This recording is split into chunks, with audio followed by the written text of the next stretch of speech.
Twelfth class है जो अपनी रे ऑप्टिक्स लर्निंग में थी उसी से आगे बढ़ते हुए हैं। आपके पास नेक्स्ट टॉपिक आता है पावर ऑफ लेंस। एक्चुअली में होता क्या है पावर ऑफ लेंस? कोई भी लेंस जैसे हम आपको प्रॉपर दिखाई नहीं दे रहा है, ठीक है, तो हम स्पेक्स का यूज करते हैं और स्पेक्स में लेंस का यूज किया जाता है, ठीक है। तो अब वो लेंस होते हैं वो सभी अलग अलग पावर के होते हैं, ठीक है। तो what is the power of lens? तो कह रहे power is the ability of lens to convert the beam of light. जो लेंस होता है उसके ऊपर जैसे बीम ऑफ लाइट गिरती है तो वो उसको कितना उसको कन्वर्ज करता है, ठीक है, वो होती है उसकी एक्चुअली में power of lens. And power of lens is just reciprocal of the focal length, ठीक है।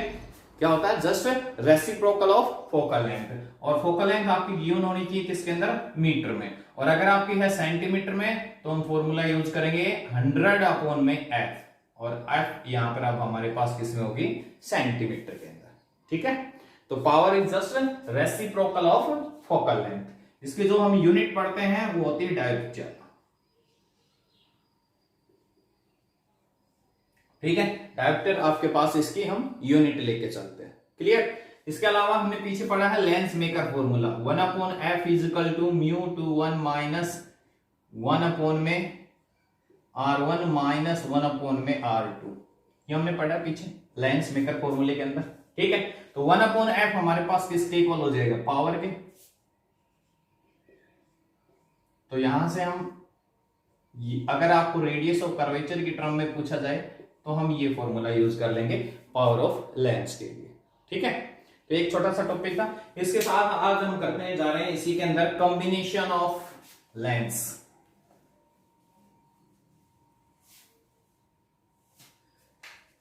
अब हम नेक्स्ट टॉपिक लेके चलते हैं कॉम्बिनेशन ऑफ लेंस।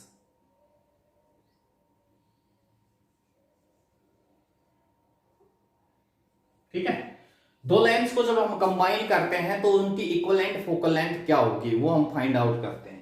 तो सबसे पहले हमने ले लिया कन्वेक्स लेंस, ठीक है। दो कन्वेक्स लेंस को लेके चलेंगे।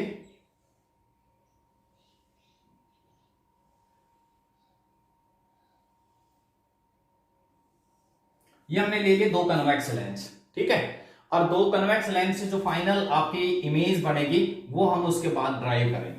तो सबसे पहले हमने दो कन्वेक्स लेंस लिए, दोनों कन्वेक्स लेंस से फाइनली इमेज हम निकालेंगे, फाइनल फोकल लेंथ आपके आप पास ऑब्टेन करेंगे, वो इक्विवेलेंट फोकल लेंथ क्या हो जाएगी। तो देखिए भाई, सबसे पहले हमारे पास ये दो कन्वेक्स लेंस लेंगे, ठीक है। इसकी फोकल लेंथ है f1 एंड दूसरे वाले की फोकल लेंथ हमने ले ली f2, ठीक है। अब सबसे पहले क्या होगा, यहाँ पर डबल रिफ्रैक्शन होगा। सबसे पहले हमारे पास ये हमने एक पॉइंट ऑब्जेक्ट ले लिया, इस पॉइंट ऑब्जेक्ट की आपके पास जो इमेज बन रही है वो ये इमेज हो गई, इसको नाम दे दिया मैंने आई डैश, ठीक है। आई डैश आपके पास फर्स्ट जो कन्वेक्स लेंस है इससे जो इमेज बन गई वो आपकी आई डैश हो गई। अब सेकंड से रिफ्रैक्शन के बाद में जो इमेज बनती है that is the final image, इसको हम यहां पर आई से रिप्रेजेंट करें, ठीक है। तो आई डैश हमारे पास फर्स्ट लेंस से जो इमेज बनी है वो आई डैश है, इसकी डिस्टेंस को हम यहां पर v1 से रिप्रेजेंट करेंगे, ठीक है। और ये जो फाइनल है इसको हमने v से रिप्रेजेंट कर दिया, ठीक है। ये ऑब्जेक्ट था हमारा, ऑब्जेक्ट का डिस्टेंस हो गई u, ठीक है, समझ गए। अब देखिए एक्चुअली में यहां पर जो ध्यान देने लायक जो बात है, मेन पॉइंट जो है यहां पर वो क्या है कि आपका फर्स्ट लेंस से रिफ्रैक्शन के बाद में जो रे है वो सेकंड के लिए इंसिडेंट का काम करती है, ठीक है। यहां जो आई इमेज है that is the final image after the two refraction from two, दोनों बोथ कॉन्वेक्स लेंस से जो रिफ्रैक्शन के बाद जो इमेज बनी है वो आपकी आई है। बट इस केस ऑफ अगर हम सिंगल की बात की जाए, अगर हमारे पास सिंगल लेंस हो तो हमारी इमेज जो बन रही है वो आई डैश है, ठीक है। तो अब सेकंड लेंस के लिए जो इंसिडेंट रे है वो कौन सी है? फर्स्ट की रिफ्रैक्टेड रे। ये देखिए फर्स्ट जो लेंस था इसकी जो रिफ्रैक्टेड रे थी वो ये थी। अब फर्स्ट की जो रिफ्रैक्टेड रे है ये दूसरे के लिए इंसिडेंट का काम कर रही है, ठीक है। तो दूसरे की जो फर्स्ट के लिए जो इमेज डिस्टेंस हो गई v1, फर्स्ट के लिए जो इमेज डिस्टेंस हो गई v1, ये आपकी सेकंड लेंस से रिफ्रैक्शन जब हम करेंगे तो सेकंड लेंस के लिए ये जो डिस्टेंस है ये किसका काम करेगी? ऑब्जेक्ट का काम करेगी, ठीक है। तो सबसे पहले आपके पास फर्स्ट लेंस से रिफ्रैक्शन है, we know that lens formula 1/f is equal to 1/v minus 1/u। ठीक है, अब फर्स्ट लेंस के लिए अप्लाई करते हैं। तो फर्स्ट की फोकल लेंथ हमने क्या लिया, नाम दिया है f1, 1 में इमेज क्या नाम दिया हमने फर्स्ट की v1 minus 1/u, that is the first equation. ठीक है, उसके बाद सेकंड से बात करते हैं। सेकंड से रिफ्रैक्शन के बाद अब सेकंड के लिए अप्लाई करते हैं। फॉर सेकंड लेंस के लिए फोकल लेंथ क्या होगी 1/f2, 1 इमेज क्या सेकंड से v माइनस u कौन हो जाएगा, मैंने अभी बताया आपको फर्स्ट से जो रिफ्रैक्शन के बाद जो इमेज डिस्टेंस है ये सेकंड के लिए किसका काम करेगी, ऑब्जेक्ट का काम करेगी। ठीक है, तो इसका जो u हो जाएगा सेकंड लेंस के लिए जो u हो जाएगा, क्योंकि इसकी फर्स्ट की जो रिफ्रैक्टेड रे है ये सेकंड के लिए इंसिडेंट का काम कर रही है। ठीक है, तो ये हो गया आपके पास सेकंड इक्वेशन। ऐड कर दीजिए दोनों को, एडिंग बोथ इक्वेशंस, दोनों इक्वेशंस को ऐड करेंगे क्या रिजल्ट मिलेगा, 1/f1 plus 1/f2 is equal to 1/v। ठीक है, और ये देखो v1 इधर प्लस का ये माइनस का, ये दोनों तो कैंसिल आउट हो जाएंगे, तो आपके पास सिर्फ ये बचेगा 1/v माइनस 1/u। तो इक्विवेलेंट जो फोकल लेंथ हो गई हमारे पास 1/f1 plus 1/f2 is equal to 1/f। ये आपके पास लेंस फॉर्मूले से आ गई, तो ये हमारे पास इक्विवेलेंट फोकल लेंथ आ गई। ठीक है, मतलब यहां से ये कह सकते हैं अगर दो लेंस दोनों के दोनों कन्वेक्स हैं तो इक्विवेलेंट फोकल लेंथ हमारे पास क्या आ जाएगी f1 f2 अपॉन में f1 प्लस f2। ठीक है, आगे बात समझ में। अच्छा, ये तो है हमारे पास कि अगर आपके पास both lens are convex then equivalent focal length जो होगी वो आपकी ये होगी। ठीक है, और अगर आपके पास मान लो एक कन्वेक्स है तो दूसरी कनकेव है। ठीक है, अब यहां पर देखिए जो इक्विवेलेंट फोकल लेंथ आ रही है वो भी आपकी पॉजिटिव आ रही है। अब कन्वेक्स के लिए हम फोकल लेंथ पॉजिटिव लेके चलते हैं और कनकेव के लिए नेगेटिव।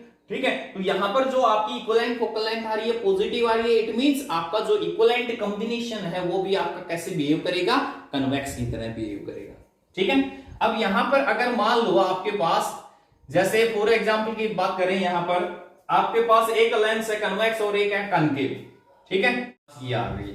अब इसी के अंदर अगर मान लो एक लेंस कन्वेक्स है और एक कनकेव है तो आपकी फोकल लेंथ क्या हो जाएगी, जैसे हमारे पास मान लो पहला लेंस हमारे पास आ गया कन्वेक्स और दूसरे वाला यहां पर आ गया कनकेव, तो उस केस में इक्विवेलेंट फोकल लेंथ क्या हो जाएगी 1/f1 कन्वेक्स के लिए पॉजिटिव हो जाएगी और कनकेव के लिए नेगेटिव हो जाएगी। ठीक है, तो इक्विवेलेंट हमारे पास फोकल लेंथ आ जाएगी ये वाली। ठीक है, और अगर कह रहा है आपके पास दो लेंस कन्वेक्स है और कुछ डिस्टेंस से सेपरेटेड है तो आपकी इक्विवेलेंट फोकल लेंथ क्या होगी, तो उसके लिए अगर दो लेंस हैं कुछ डिस्टेंस मान लो d डिस्टेंस से सेपरेटेड है तो उस केस में इक्विवेलेंट जो फोकल लेंथ है हमारे पास वो क्या हो जाएगी 1/f1 plus 1/f2 minus d/f1 f2। If two convex lens separated by a distance d then equivalent focal length will be this. ठीक है, आई बात समझ में, क्लियर। तो ये था हमारा आज का टॉपिक। इसी के अंदर कॉम्बिनेशन ऑफ लेंस, दो लेंस में आपको मैंने बता दिया अगर कन्वेक्स है तो क्या करेंगे, कनकेव है तो क्या करेंगे, और अगर आपके पास मान लो लेंस के अब इसी में अगर पावर भी इंक्लूड हो तो यहां पर देखिए पावर की बात करें तो पावर यहां पर क्या आ जाएगी, क्योंकि पावर अभी हमने बताया power just reciprocal of focal length. ठीक है, तो यहां पर अगर हम इक्विवेलेंट पावर भी निकालते हैं इसी केस में तो पावर हमारे पास क्या हो जाएगी P1 माइनस P2 हो जाएगी। ठीक है, अगर एक लेंस कन्वेक्स है एक कनकेव है तो इक्विवेलेंट पावर हमारे पास क्या हो जाएगी P equal to P1 minus P2, और अगर दोनों ही हैं तो आपके पास P equal to P1 plus P2 हो जाएगा। ठीक है, आगे बात समझ में क्लियर है, क्योंकि पावर की टर्म में अगर हम करें तो क्योंकि पावर जस्ट रेसिप्रोकल होती है फोकल लेंथ की। चलिए अब मैं लेके चल रहा हूं कॉम्बिनेशन ऑफ लेंस का मिरर के साथ अगर कंबाइन कर दिया जाए तो क्या होगा। ठीक है, combination of lens with mirror, एक क्वेश्चन इसके ऊपर डिस्कस करते हैं। जैसे आपने अभी लेंस का किया है सेम मिरर के साथ होगा, combination of lens with mirror, mirror के साथ क्या होगा। जैसे एक क्वेश्चन डिस्कस करते हैं कि हमारे पास एक कन्वेक्स लेंस है, ठीक है, और उसके अंदर आपको पोजीशन बतानी है इमेज की, फाइनल इमेज की कहां बनेगी पोजीशन। अगर आपका ऑब्जेक्ट लाई कर रहा है मान लो 40 सेंटीमीटर पे, ठीक है, ऑब्जेक्ट हमारा 40 सेंटीमीटर पे लाई कर रहा है और लेंस की हमारे पास फोकल लेंथ है 20 सेंटीमीटर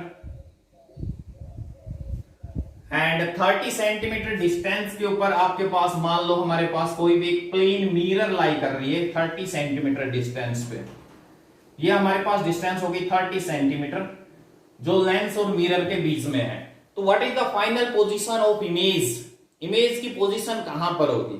तो यहां पर देखिए सबसे पहले आपका ऑब्जेक्ट यहां पर लाई कर रहा है जो 40 सेंटीमीटर पे है इस साइड में, तो आपको पहले नेगेटिव लेना है ये साइन कन्वेंशन में। लेंस हमारा कन्वेक्स है तो फोकल लेंथ पॉजिटिव लेनी है। तो सबसे पहले जो रिफ्रैक्शन हो रहा है वो आपका कहां हो रहा है? लेंस से हो रहा है।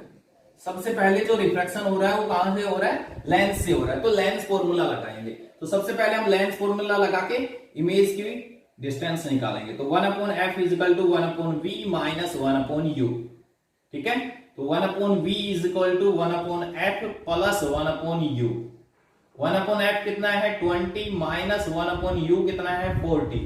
u की वैल्यू माइनस 40 लेंगे ना, तो ये आपके पास एलसीएम आ गया हमारे पास 40 देन 2 माइनस 1। ठीक है, तो यहां से image distance v is equal to किसके इक्वल हो गया? 40 सेंटीमीटर। ठीक है, अब v जो हमारी है वो कहां पर है? 40 सेंटीमीटर पे आ गई आपकी। ठीक है, अब आपको क्या बोला गया है यहां पर? लेंस और मिरर के बीच में जो सेपरेशन है वो कितना है? 30 सेंटीमीटर है। इसका मतलब जो इमेज बनेगी वो आपकी यहां बनी।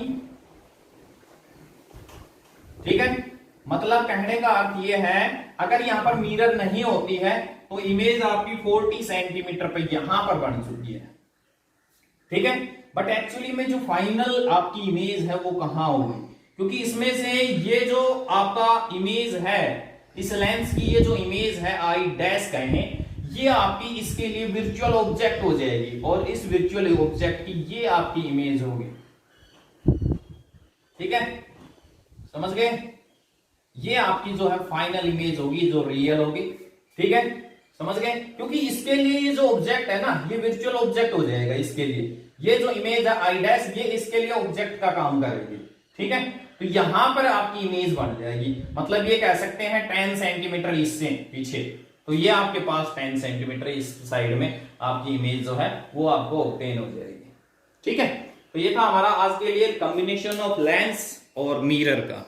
तो आज के लिए इतना ही, थैंक्स।